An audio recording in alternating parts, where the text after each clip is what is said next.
What's up, everybody? The boys are back. And today we got a new video for you. We're going to talk about the differences between the XFL and NFL rules.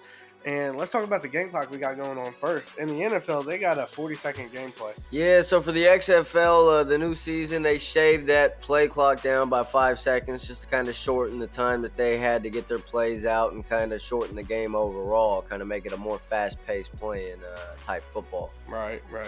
Another rule is that the NFL only has single forward passing. Right, yep. The XFL is actually doing it a little bit differently. They are allowing a double forward pass. However, the first pass must be behind the line of scrimmage for there to be another pass allowed. If the first pass is past the line of scrimmage, that is the only pass that can be complete.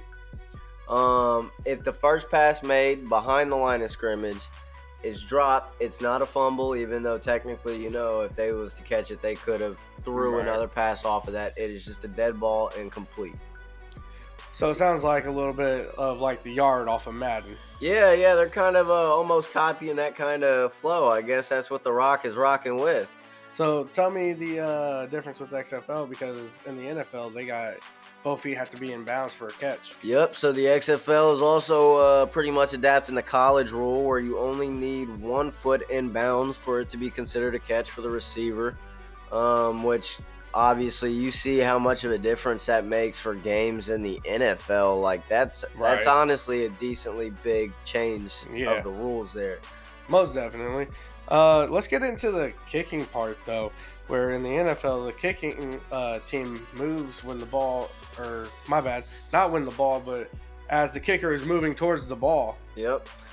So for the kicking team in the XFL, they have to wait for the receiver to actually catch the ball on the kickoffs. It eliminates the fair catch rule and pretty much any chance of them just downing the ball right there. It almost enforces them to return, or at least try to return the ball. That way the fans can see a little more action rather than the normal, hey, I'm about to get tackled anyway, I can't do nothing with this. Right. And then like in punting too, it's kind of the same way. The punter has to wait until the ball's hiked to him, or the punting team moves on hike, so the defenders are able to run even before the ball is kicked, or as the ball is kicked to the receiver in the NFL side. Yep. So kind of the same rule there. The punting team can't move until the punter actually kicks the ball up in the air rather than when the ball is hiked like in the NFL, such as you said. Right.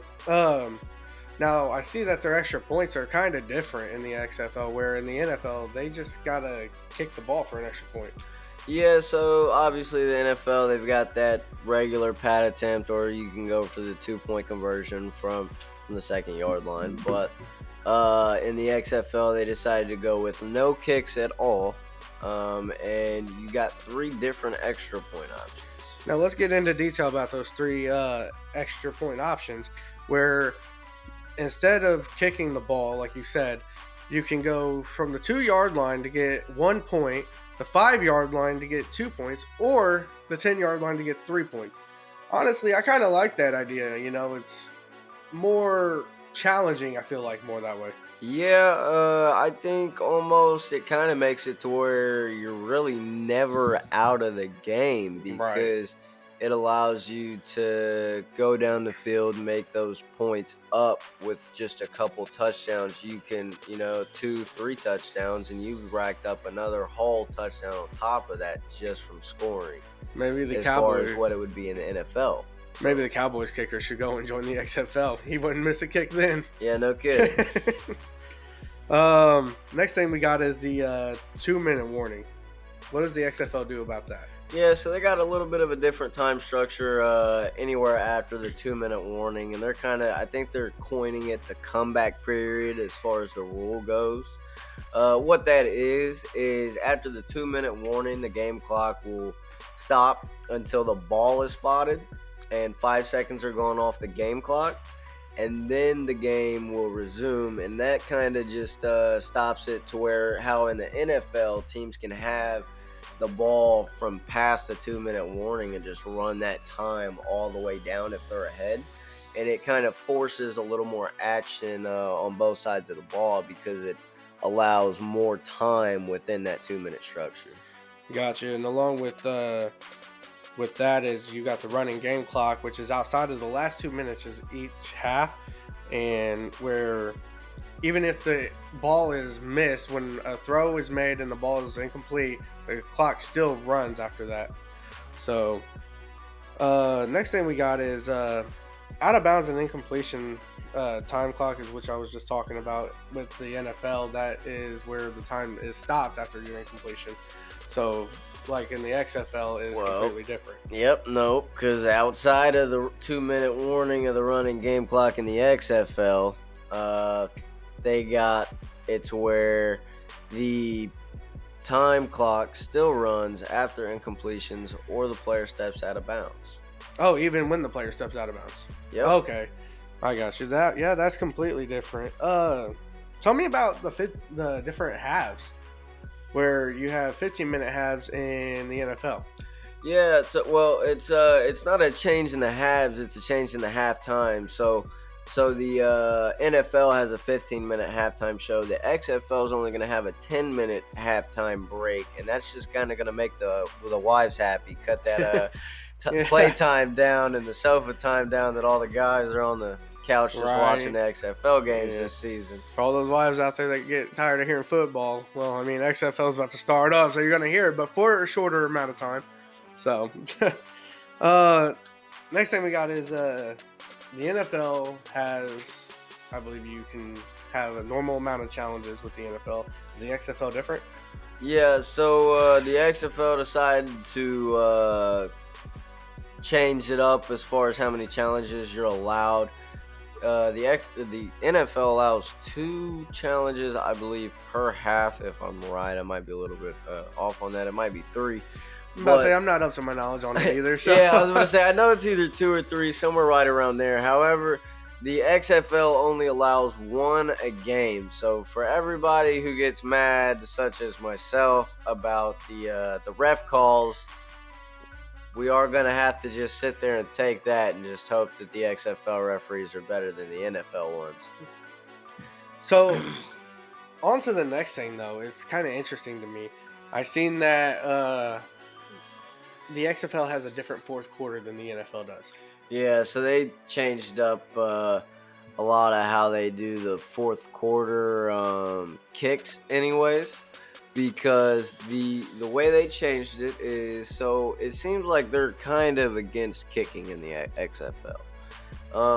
And I also heard that that's because it'll limit how much players get hurt, because kickoffs can be some of the most dangerous plays played in the NFL just because you have 2 teams running full speed at each other. I mean, it makes sense to me. Right. So in the fourth quarter, instead of kicking it off if you are down and doing an onside kick, there is no onside kick.